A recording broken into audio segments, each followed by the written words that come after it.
وكما تابعتم، التلفزيون الجزائري كان مرغما على نقل صور المباريات عبر شارة التلفزيون البوركينابي بهدف واحد، هو ضمان حق المواطن الجزائري في الإعلام وتمكينه من متابعة مباريات المنتخب الوطني بعد استنفاذ كل الوسائل والطرق المتداولة دوليا في مجال حقوق بث المباراة داخل الحدود الجزائرية. الشركة التجارية سبورت 5 الشريك المباشر للكونفدرالية الإفريقية لكرة القدم، وعند تنازلها لحقوق بث المباريات الفاصلة للقناة المالكة، لم تضمن صراحة عقد تنازل ببند يقضي بضرورة السماح للراغبين من القنوات التلفزيونية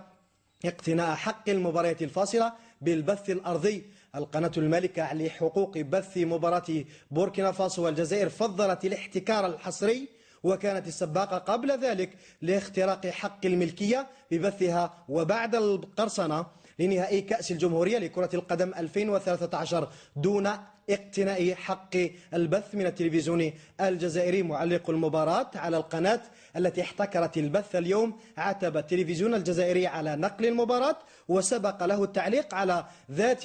المباراة بالقرصنة.